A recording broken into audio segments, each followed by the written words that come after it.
আলহামদুলিল্লাহ, আল্লাহ পাকের মেহেরবানিতে আমাদের সূরা ইউসুফের তাফসীরের ব্যাপারে আলোচনা করতে করতে আমরা এই পর্যন্ত এসেছিলাম যে তৎকালীন ফিরআউন মানে মিশরের বাদশাহ, ওই সময়কার যারা মিশরের বাদশাহ হতেন তাদেরকে ফিরআউন বলা হতো। এই ফিরআউন মানে হযরত মুসা আলাইহিস সালাতু ওয়াস সালামের সঙ্গে যে ফিরআউনের টক্কর হয়েছিল সেই ফিরআউন। কারণ হযরত মুসা আর হযরত ইউসুফ দুজন এক সময়ে নবী হতেন, দুজন দু সময়ে হয়েছেন। মিশরের প্রধান যে হইত তাকে ফিরআউন বলা হইত। তা হযরত ইউসুফ আলাইহিস সালাতু ওয়াস সালামের জামানার যে ফিরআউন ছিল, তৎকালীন যিনি রাষ্ট্রপ্রধান ছিলেন, আমরা গত সপ্তাহে শুনেছি, তিনি একটা অদ্ভুত রকমের স্বপ্ন দেখলেন যে 7টা মোটা তাজা গাভীকে দুর্বল ক্ষীণকায় 7টা গাভী খেয়ে ফেলছে। এই স্বপ্নের ব্যাখ্যা জানবার জন্য তিনি তা পারিষদবর্গের সামনে, সভাসদদের সামনে পেশ করলেন। তো তারা কেউ এই স্বপ্নের ব্যাখ্যা দিতে পারলেন না। যথারীতি ওই যে ভক্তি পেয়েছিল হযরত ইউসুফের সঙ্গে যারা জেলে গিয়েছিল, 2 যুবকের এক যুবক, সে বলল যে আমার জানা মতে জেলখানায় একজন বন্দী আছেন যিনি এই জাতীয় স্বপ্নের ব্যাখ্যা অত্যন্ত সুন্দর এবং বাস্তবসম্মতভাবে দিতে পারেন। তাই যথারীতি ওখানে যাওয়া হলো, হযরত ইউসুফ স্বপ্নের ব্যাখ্যাও দিলেন। বাদশাহ স্বপ্নের ব্যাখ্যা শুনে আশ্বস্ত হলেন এবং পরিতৃপ্ত হলেন এবং খুশি হয়ে তিনি হযরত ইউসুফকে জেলখানা থেকে বের করে নিয়ে আসবার জন্য লোক পাঠিয়েছিলেন। কিন্তু হযরত ইউসুফ একটা শর্ত দিয়ে বসলেন। এই পর্যন্ত আমরা আলোচনায় এসেছিলাম। দীর্ঘদিন জেলে থাকবার পরে, 7 বছর, কোনো তাফসীরে 12 বছরের কথা আছে, এতদিন জেলে থাকবার পরে একজন মানুষ যখন জেল থেকে মুক্ত হওয়ার একটা ব্যবস্থা পায়, এবং যেটা সরাসরি রাষ্ট্রীয় প্রধানের পক্ষ থেকে হয়, নির্বাহী নির্দেশই হোক না কেন, সেটা মানুষ কিন্তু কোনো ক্রমে জেল থেকে বের হইতে পারাটা, এটাকে গ্রহণ করে নেওয়াটাই একটা সাধারণ যুক্তির কথা ছিল। এখানে তিনি একটা শর্ত আরোপ করলেন। শর্তটা কি? কুরআনে কারীমে এটা এইভাবে বলছে, ক্বালা ইরজিউ ইলা রাব্বিকা ফাসআলহু মা বালুন নিসওয়াতিল্লাতী কাত্তা'না আইদিয়াহুন ইন্না রাব্বী বিকাইদিহিন্না আলীম। বাদশার পাঠানোর উত্তরে তিনি বললেন, আপনি আগে মহামান্য বাদশার কাছে যান, তাকে গিয়ে জিজ্ঞেস করেন ওই সমস্ত মেয়েরা যাদেরকে নিয়ে জুলাইখা একটা প্রোগ্রাম বানিয়েছিল, একটা খাবার ভোজ সবার আয়োজন করেছিল এবং সেইখানে আমাকে কৌশলে উপস্থিত করা হয়েছিল। ওখানে আমাকে দেখবার পরে যে মজমার নারীরা নিজেদের হাত ফল কাটার অবস্থায় গিয়ে নিজের হাত কেটে ফেলেছিল, ওই সমস্ত নারীদের অবস্থাটা কি আগে সেটা যাচাই করতে বলেন। আমার প্রতিপালক তাদের ষড়যন্ত্র, তাদের চক্রান্ত সম্পর্কে সম্যক অবগত আছেন। এখন মহামান্য বাদশাহকে এই ব্যাপারে অবগত কিনা এটা আগে একটু তাকে জিজ্ঞেস করেন, এবং তিনি যদি জেনে না থাকেন এই ব্যাপারে তদন্ত, তাহকিক, যাচাই বাছাই করে আগে জানবার চেষ্টা করুন, এরপরে আমি আসতেছি। এই সত্যটা কেন দিলেন? এটা কতগুলো কারণ আছে। 1 নম্বর, হযরত ইউসুফ চাইলেন, মানে ভাবভঙ্গিতে বুঝতে পারলেন যে আমি এখান থেকে বের হয়ে গেলে আমার স্বপ্নের ব্যাখ্যাতেই হোক বা ওদের বিবরণের কারণেই হোক, বাদশার আমার মধ্যে একটা আস্থা তৈরি হয়ে গেছে, তার অন্তরে আমার একটা সম্মানের জায়গা তৈরি হয়েছে। আমি জেল থেকে বের হওয়ার পরে বাদশাহ হয়তো আমাকে একটা সম্মানজনক অবস্থানে অধিষ্ঠিত করবেন, আমাকে একটা সম্মানজনক জায়গায় নিয়ে যাবেন। এরপরে যদি আমি আমার এই ঘটনার তদন্ত করাই বা তদন্ত অন্যরাই করুক, কিন্তু তখন মানুষ এই কথা বলতে পারে, ইউসুফ যত উচ্চ পদস্থ কর্মকর্তাই হোক না কেন, যত গরিব হোক না কেন, সে যেহেতু মন্ত্রী অথবা রাষ্ট্রপ্রধানের উপদেষ্টা একটা পদে থাকবার কারণে এই তদন্তের উপরে প্রভাব সৃষ্টি করে তাকে নিজেকে নির্দোষ প্রমাণ করার চেষ্টা করেছে, এমন একটা অভিযোগ আসতে পারে। এই জন্য তিনি চাইলেন ওই জেলখানাতে থাকা অবস্থায় এটার তদন্ত হোক। দুনিয়ার মানুষ জানে যে ইউসুফ আজিজে মিসরের স্ত্রীর সঙ্গে একটা খারাপ সম্পর্ক তৈরি করার অপরাধে জেলখানায় বন্দী আছে। কারণ হযরত ইউসুফ একজন নবী, আল্লাহ পাকের পাঠানো একটা দূত, মানব জাতির কাছে হেদায়েতের বার্তা দিবেন। তিনি যদি দোষী হয়ে থাকেন, এটা শুধুমাত্র ওই জামানার জন্য না, কিয়ামত পর্যন্তের জন্য মানুষের কাছে একটা খারাপ দৃষ্টান্ত হয়ে যেতে পারে। এই জন্য তিনি চাইলেন আগে তিনি যে নির্দোষ এবং নিষ্কলুষ একজন ব্যক্তি, এটা আগে প্রমাণিত হোক। এই প্রমাণ করবার জন্য বাদশাহকে বললেন। এটা তিনি জেল থেকে বের হয়েও করতে পারতেন না, তখন বের হয়ে বলে এটা ততটা দাম থাকবে না। আগে থেকে মানুষ জানুক, বাদশাও জানুক এই অবস্থাটা কি, এতে করে সুবিধা হবে। হযরত ইউসুফ এটাও বোঝাইতে চাইলেন যে আমি আমার ব্যাপারে কতটুকু আস্থা রাখি যে আমি নির্দোষ বা পবিত্র, নিষ্কলুষ, এবং বাদশাহ জানলে আমি যদি জেলখানায় থাকা অবস্থায় প্রমাণিত হই নির্দোষ, এতে করে তারা সবাই জানবে যে বাদশাহ ইউসুফকে যে মুক্ত করলেন এটা তিনি খাতির করে অথবা তার প্রতি একটা ভালোবাসা তৈরি হয়েছে, এই কারণে এরা বাস্তবেই লোকটা নির্দোষ এবং জেলে ছিল মজলুম অবস্থায়। এই মাজলুমিয়াতটা আগে প্রমাণিত হোক, এরপর আমি জেলখানা থেকে বের হয়ে আসবো, এই শর্ত তিনি দিলেন। এবং তিনি এটাও বললেন আমার ব্যাপারে যে ষড়যন্ত্র হয়েছে, আমি যে চক্রান্তের শিকার, এই ব্যাপারে আমার প্রতিপালক খুব ভালো করে অবগত আছে। এখন আমার প্রতিপালক জানলে তো হবে না, তোমরা তাকে প্রতিপালক মানো, তোমরা তাকে বাদশাহ মানো, তোমরা তাকে রব মানো, তোমাদের রবও এটা জানে কিনা আগে এটা আমাদের সেটা দেখা দরকার, বোঝা দরকার। এই জন্য তোমরা আগে ওখানে যাও। তো এই শর্ত দিয়ে তিনি রাষ্ট্রপতির দূতকে ফেরত পাঠান। তিনি জেল থেকে বের হয়ে আসলেন। দূত চৌধুরী থেকে বাদশাহকে সব কিছু খুলে বলল। খুলে বলার পরে বাদশাহ এখানে যে কথাটা আসছে, এরপরে সরাসরি এখানে এটা দেখানো হইতেছে। আপনাদের মনে আছে এখানে একটা ভোজসভার আয়োজন করা হয়েছিল, যখন ওই যে মন্ত্রী পাড়ার মেয়েরা, সচিব পাড়ার মেয়েরা যখন জুলাইখার ব্যাপারে সমালোচনা করতো, এটা কেমন কথা যে নাকি আমাদের প্রাদেশিক গভর্নর যে বা ওই সময়কার একজন প্রভাবশালী মন্ত্রী, অর্থমন্ত্রী, একজন অর্থমন্ত্রীর স্ত্রী হইয়া তার ঘরে একজন গোলামের প্রেমে পড়ে গেছে। যখন এই ধরনের আলোচনা সমালোচনা হইতে লাগলো, জুলাইখা নিজেকে কেন তিনি ইউসুফের প্রেমে পড়লেন এটা বোঝানোর জন্য মন্ত্রী পাড়ার সমস্ত মেয়েদেরকে দাওয়াত দিচ্ছে। দাওয়াত দেওয়া ওখানে তাদের হাতে এক প্রকার খাবার দেওয়া হয়েছিল, যেটা চাকু দিয়ে কেটে খেতে পারে। ওই ঠিক যখন ফলটা হাতে দেওয়া হয়েছে, চাকু দেওয়া হয়েছে, ওই সময় ইউসুফকে ডাক দিয়ে সামনে আনা হয়েছিল। ইউসুফকে দেখবার পরে সব মেয়েরা ফল কাটার পরিবর্তে নিজের হাত কেটে গেছে। এই আলোচনা কিন্তু ওদের গেছে আমাদের। এই ঘটনার সময় জুলাইখা নিজেকে নির্দোষ প্রমাণ করবার জন্য, নিজে যে আসলে দোষী না এটা প্রমাণ করার জন্য তাদের সামনে এই কথা বলছিল, ইউসুফ হয় তুমি আমার ডাকে সাড়া দিয়া আমার অপকর্মে অংশগ্রহণ করবা, আর নতুবা আমি তোমাকে কঠিন শাস্তির মুখোমুখি করব। এই হুমকিটা জুলাইখা ওখানে দেওয়া আছে। তার মানে হলো জুলাইখা যে ইউসুফের প্রতি আসক্ত হয়েছেন এটা ওই মেয়েদের সামনে তিনি স্বীকার করে আসছিলেন এবং তাকে হুমকিও দিয়েছিলেন খারাপ কাজ না করলে তাকে জেলখানায় বা কোনো কঠিন শাস্তির মুখোমুখি করা হবে। এখন এই যে বিষয়টা, এটা তো ওই মেয়েরা জানে যে ইউসুফ নির্দোষ, জুলাইখা দোষী, এটা সাক্ষী হলো ওই মেয়েরা, কারণ ওই মেয়েদের সামনেও সে এই কথাটা স্বীকার করছে। এই জন্য হযরত ইউসুফ বললেন আগে এখানে যে ঘটনাটা আসছে ওই সমস্ত মেয়েদের সম্পর্কে বাদশাকে খোঁজ নিতে বলো যে সমস্ত মেয়েরা ওই ভোজ সবার ভিতরে উপস্থিত ছিল।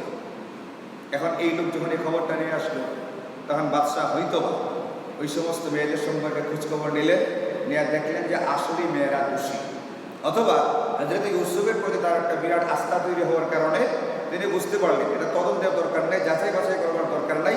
তিনি একটা ঝাটকা মারার মতো একটা ধমক দিয়ে বললেন সমস্ত মেয়েদেরকে জমা করে, যারা ওই মজমাতে উপস্থিত ছিল এদের সবাইকে জমা করলেন। এখানে জুলাইখা হচ্ছে, আগে সে ছিল একজন অর্থমন্ত্রীর স্ত্রী, এখন তাকে ডাকা হয়েছে স্বয়ং রাষ্ট্রপ্রধানের পক্ষ থেকে, ফেরাউনের পক্ষ থেকে ডাইকা।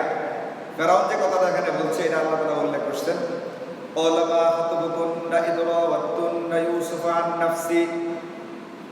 আচ্ছা তোমরা বলো, তোমরা যখন ইউসুফকে ফুসলাচ্ছিলে, ভোজ সবার নামে জমা হয়ে ইউসুফকে খারাপ কাজের প্রতি উদ্বুদ্ধ করছিলে, উৎসাহিত করছিলে, তখন তোমরা এটা কেন করছিলে, তোমাদের কি হয়েছিল এটা জিজ্ঞেস করেন নাই, তোমরা কি এটা করছিলা কিনা।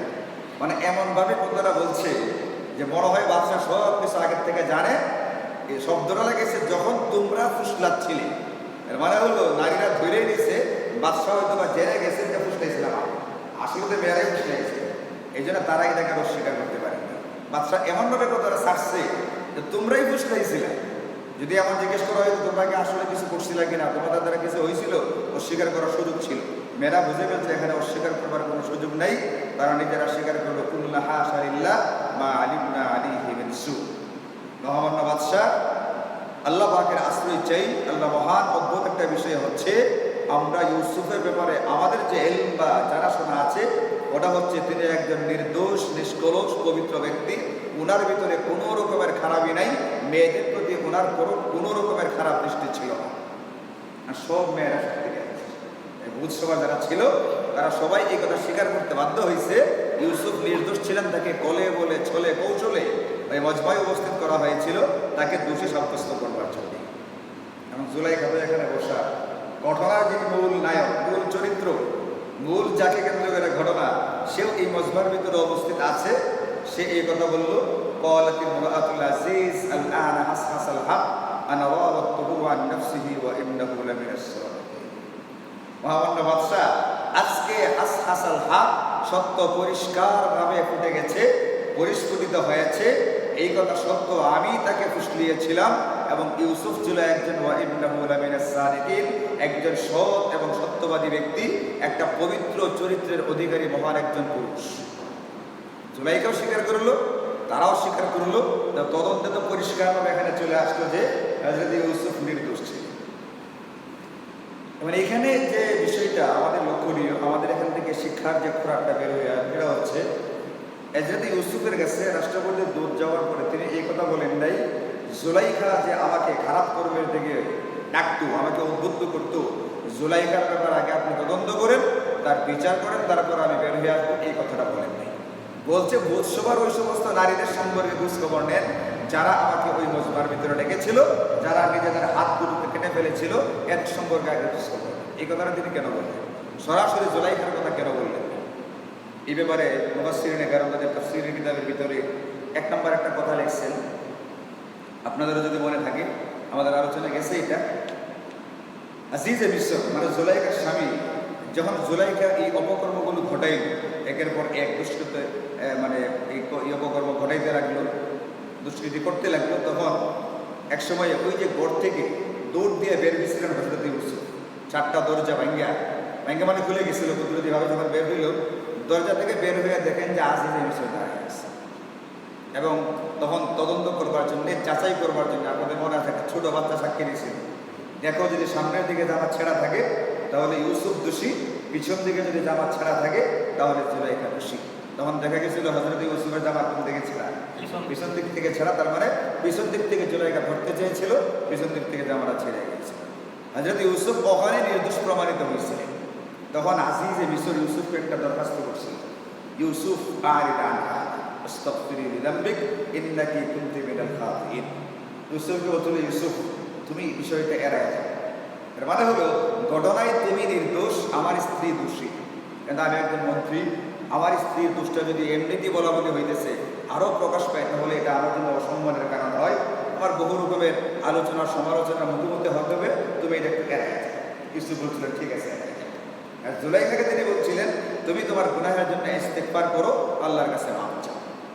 তো ইউসুফ ওখানে আজিজে মিসরকে একটা ওয়াদা করছিলেন যে আমি জুলাইখার বিষয়টা এড়িয়ে চলবার চেষ্টা করবো, যেন আপনাকে কোনো ধরনের অসম্মানের মুখোমুখি হইতে না হয়। যদি ইউসুফ একটা ওয়াদা করেছিলেন, মুফাসসিরিনে কেরাম বলতেন সেই ওয়াদাটা রক্ষা করবার জন্য। এখন যদি বাদশার কাছে এই কথা বলেন জুলাইখা আমাকে ফুসলিয়েছিল, আপনি জুলাইখা সম্পর্কে তদন্ত করেন, তাহলে জুলাইখার নামটা প্রকাশ করা হয়, আজিজে মিসরের সঙ্গে কৃত যে ওয়াদা ছিল সেই ওয়াদা ভঙ্গ হয়ে যায়। তিনি চাইলেন না যে আমার দ্বারা ওয়াদাটা কি হোক, ভঙ্গ হোক। এই জন্যে জুলাইখার কথা না বলে সরাসরি ওই মেয়েদের কথা বললেন। এটা একটা কারণ যেন ওয়াদা ভঙ্গ না হয়। 2 নম্বর একটা কারণ মুফাসসিরিনে কেরাম বলছেন যে মূলত ইউসুফের দরকার হলো নিজে নির্দোষ এটা প্রমাণ করা। কাউকে এখানে অপমানিত করার, লাঞ্ছিত করার কোনো প্রয়োজন নেই। কারণ আমি যদি সরাসরি জুলাইখার একটা ব্যক্তির কথা বলি যে জুলাইখা আমাকে এরকম করেছিল, তাহলে জুলাইখা এখানে লজ্জিত হন, অপমানিত হন, লাঞ্ছিত হন। এককভাবে একজন ব্যক্তির নাম নিয়ে তাকে লজ্জিত, অপমানিত হওয়া থেকে রক্ষা করবার জন্য তিনি সামগ্রিকভাবে একটা দলের কথা বললেন। কারণ হলো এই দলের মাধ্যমে যখন তদন্ত করা হবে, তখন অটোমেটিক্যালি জুলাইখা নামকে নিয়ে তারাই আসবে, আমার দরকার নেই। জুলাইখা এটা করেছিল, ওটা করেছিল, মেয়েরাই করবে। তো তিনি চাইলেন যে আমার দ্বারা ব্যক্তিগতভাবে কোনো একজন আহত না হোক, আচ্ছা আমি সবার কথা বলি, এরপরে তখন এমনি এমনি হয়ে যায়। এইভাবে হযরত ইউসুফ চাইলেন জুলাইখাকে অসম্মান হওয়া থেকে রক্ষা করবার জন্য। 3 নম্বর একটা কারণ এটা চাইলেন, এখানে ঘটনার সুষ্ঠু তদন্তের জন্যে আসলে ওই মেয়েদেরকে দরকার। কারণ জুলাইখা ঘটনার শেষ পর্যায়ে, এই বোধ সভার শেষ পর্যায়ে নিজে এই কথা বলছিল, ইউসুফ হয় তুমি আমার ডাকে সাড়া দিবে, আর নতুবা আমি তোমাকে জেলখানায় বন্দি করতে বাধ্য হব। এই যে বলছিল তুমি আমার ডাকে সাড়া দেও, এই কথাটা সবার সামনে বলছিল, মেয়েদের সামনে। এর মানে জুলাইখা নিজে আসক্ত। জুলাইখা বলছিল, আরে তোমরা একবার মাত্র দেখছো, দেখা এই পরিমাণ মাথা নষ্ট হয়েছে, আঙ্গুল হাত পাত খাই দেয়, একবারে সাদা বাদা করে লাগছে। মানে আমাদের তোমরা বাসা সাদা বাদা করে লাগছো। আর আমি ছোটবেলার থেকে ইউসুফকে সামনে নিয়ে চলতেছি। চিন্তা করো আমি এই পর্যন্ত নিজেকে সামলাই আছি, কি পরিমাণ কষ্টে আছে। আমি তো এখন হাত কাটি নেই, তোমরা একবার দেখে আটকে দিলিস, আমার এখন হাত কাটা হয় নাই। আমার হৃদয়ে ক্ষরণ হয় ইউসুফকে পাওয়ার জন্য, তাকে নিয়ে অপকর্ম করবার জন্য আমার প্রাণান্তকর চেষ্টা আছে, কিন্তু আমি আর পুরোপুরি সবর করেছি। আমি তাকে নিয়ে কৌশলে গোপনে করার চেষ্টা করেছি, তোমাদের মতো হাত শরীর কেটে রক্তাক্ত করে ফেলে নেই। এই যে এদের সামনে স্বীকারটা করছিল, ইউসুফ চিন্তা করলেন এদেরকে যদি সামনে আনা হয় তাহলে সঠিক ঘটনাটা বের হয়ে আসবে। এই জন্য তিনি এদের নাম বললেন, জুলাইখার নাম বললেন না। বাদশাহ যথারীতি এদের মাধ্যমে যাচাই করে তদন্ত করে ঘটনার সঠিক যে বিষয়টা জানতে পারলেন এবং বুঝতে পারলেন হযরত ইউসুফ সত্যিকার অর্থেই একজন নির্দোষ এবং নিষ্ঠুর ব্যক্তি, যাকে কেন্দ্র করে তিনি দোষী হয়েছিলেন। সেই জুলাইখা নিজে শেষ পর্যন্ত স্বীকার করতে বাধ্য হইল, আল আন হাসাসাল হক, এখন সত্য প্রকাশিত হয়ে গেছে, এখন আর গোপন করবার কোনো সুযোগ নেই, সুতরাং আমি দোষী, হযরত ইউসুফ নির্দোষ। এই কথা যখন স্বীকারোক্তি দেওয়া হইল তো ইউসুফ নির্দোষ প্রমাণিত হলেন। বাদশাহ বুঝতে পারলেন যে আসলে হযরত ইউসুফের কোনো দোষ নেই, তিনি মাজলুমিয়াতের অবস্থায় জেলখানায় বন্দী আছেন। এখন পরের আয়াতের ভিতরে হযরত ইউসুফ এটা কেন করাইলেন, এই যে দুধকে আবার ফেরত পাঠালেন বাদশার কাছে, কেন এটাকে নির্দোষ প্রমাণ করতে চেষ্টা করলেন, এর কারণটা আয়াতে কারিমার ভিতরে বলা আছে, যালিকা লিয়ালামা আন্নী লাম আখুনহু বিল গায়ব ওয়া আন্নাল্লাহা লা ইয়াহদি কাইদাল খাইনিন।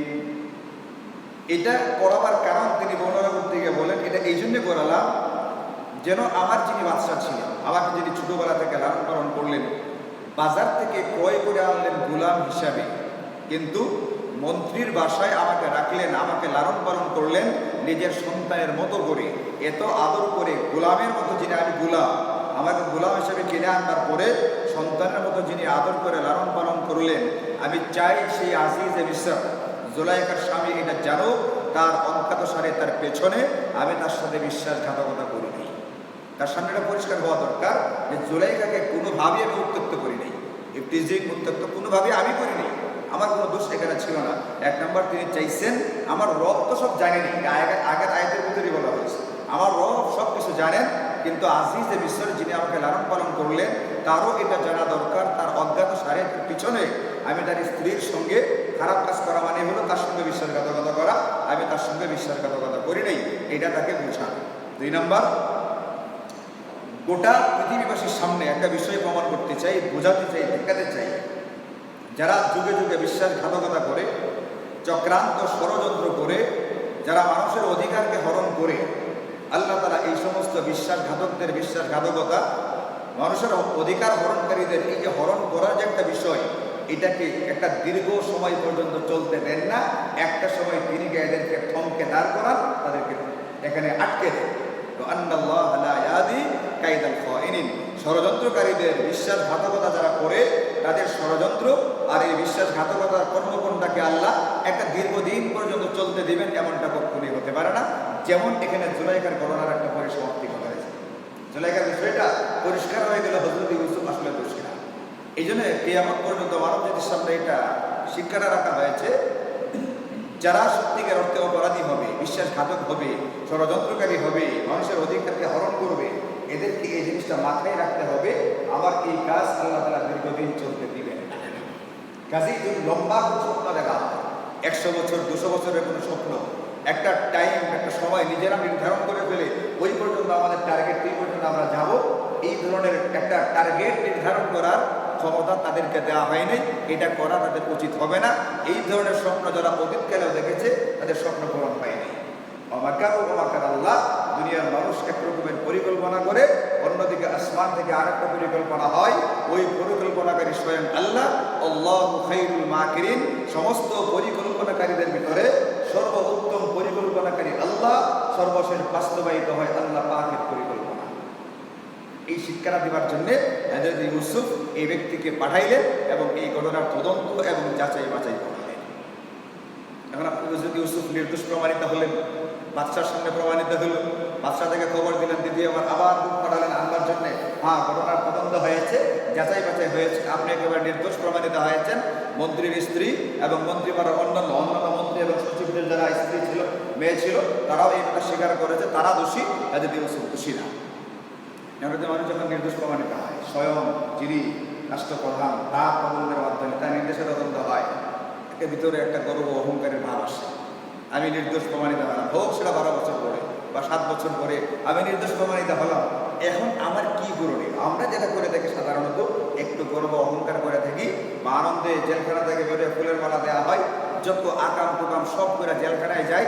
আমাদের দুর্ভাগ্য এটা যে যারা সত্যিকার অর্থেই অকাজ কুকাজ করে জেলখানায় গেছে, এই লোকটাও যখন জেলখানা থেকে বের হয় তখন তাকে ফুলের মালা দিয়ে বরণ করা হয়। আফসোসের কথা, যেখানে একটা লোকও না যাওয়ার কথা, আর ওই লোকটাও জেলখানা থেকে বের হলে মাথাটা নিচু করে গোপনে তার পরিবারে ফিরে যাওয়ার কথা, সেও বুকটাকে ফুলে রাখে, সেও এরকমভাবে চিহ্ন দেখায়, আবার অন্য লোকেরা তার গলা মারায়। মানে আমাদের রুচি এবং রুচিবোধ কোন পর্যায়ে গেছে আমরা নিজেরাও সেটা চিন্তা করে বলতে। এখন এমন একটা অবস্থা, হযরত ইউসুফ কি করলেন? হযরত ইউসুফ যে মানে কথাটা বললেন বা যে কাণ্ডটা করলেন, যে বিষয়টা তিনি ঘটালেন, ওটা হচ্ছে আমাদের জন্য এক চরম শিক্ষা। কিয়ামত পর্যন্ত আনেওয়ালা মানব জাতির জন্য এখানে এই শিক্ষাটা আল্লাহ তাআলা উল্লেখ করে দিয়েছেন। একজন মানুষ নির্দোষ প্রমাণিত হওয়ার পরে, একটা বিষয়ে বিজয়ী হয়ে যাওয়ার পরে তোমাদের কি করা উচিত? ইউসুফের এই ঘটনা থেকে শিক্ষাটা নাও। ইউসুফ নির্দোষ প্রমাণিত হওয়ার পরে কি করেছিলেন? ইনশাল্লাহ আল্লাহ পাকের তৌফিক হলে আজ ইউসুফের এখানে যে করণীয়টা ছিল, যেটা আমাদের জন্য শিক্ষা, আগামী সপ্তাহে আলোচনা হবে। আমাদের আজকের তাফসীর থেকে আমরা যতটুকু পাইলাম শিক্ষা, সেটা হচ্ছে প্রথমত ব্যক্তিগতভাবে কাউকে যদি অপমানিত করা থেকে রক্ষা করা যায়, সেটাকে রক্ষা করতে হবে। আমার দ্বারা কেউ যেন কোনোভাবেই, সত্যিকার একজন দোষী ব্যক্তিও যদি হয়ে থাকে, সেও যেন আমার দ্বারা কখনোই লজ্জিত অপমানিত না হয়, লাঞ্ছিত হেনস্থার শিকার না হয়, এটাকে আমার মাথায় রাখতে হবে। যেমন হযরত ইউসুফ জুলাইখার প্রতি রক্ষা করেছিলেন। 2 নম্বর হলো, কেউ যদি কোনো ওয়াদা করে থাকে তাহলে সেই ওয়াদার পরিপন্থী কোনো রকমের কাজ না হওয়া উচিত। যেমন হযরত ইউসুফ জুলাইখার নামটা প্রকাশ করে আজিজে মিসরের সঙ্গে কৃত ওয়াদাকে কি করেন নাই, তিনি এই ওয়াদার পরিপন্থী কোনো কাজ করেন নাই। 3 নম্বর হচ্ছে আমরা যে শিক্ষাটা এখান থেকে পাই, সেটা হচ্ছে আমাদেরকে একটা বিষয় মনে রাখতে হবে, যে ঘটনা ঘটে, এই ঘটনা 2, 4 দিন, 7 বছর, 12 বছর পর্যন্ত, 1 যুগ পর্যন্ত মানে নিচে বা একটা কোনো কিছুর আড়ালে লুকিয়ে রাখতে পারে, কিন্তু এক সময় না এক সময় এই সত্য প্রকাশ পায় এবং সঠিক ঘটনা জাতির সামনে উন্মোচিত হয়। এই জন্য যে কাজই করুক না কেন, এখন এটা গোপন থাকলেও মনে রাখতে হবে, এক সময় এটা প্রকাশ পাবে, তখন কিন্তু লজ্জায় মুখে পড়তে হবে। যেমন জুলাইখার ঘটনা যত গোপনীয় হোক না কেন, এক সময় কিন্তু কি হয়ে গেছে, প্রকাশ হয়ে গেছে। 4 নম্বর শিক্ষা আমাদের জন্য এটা যে যারা যুগে যুগে ষড়যন্ত্র এবং চক্রান্ত করেছে, বিশ্বাসঘাতকতা করেছে, এদেরকে এই কথা মনে রাখতে হবে, আল্লাহ তাআলা ষড়যন্ত্রকারীদের ষড়যন্ত্র, বিশ্বাস ভঙ্গকারীদের এই যে বিশ্বাস ভঙ্গ করার কর্মকাণ্ড, এটাকে দীর্ঘদিন চলতে দেন না। একটা সময় আল্লাহ তাআলা এদের নাকের ভিতরে বর্ষি লাগে টান দিয়া এদেরকে ধরে ফেলে।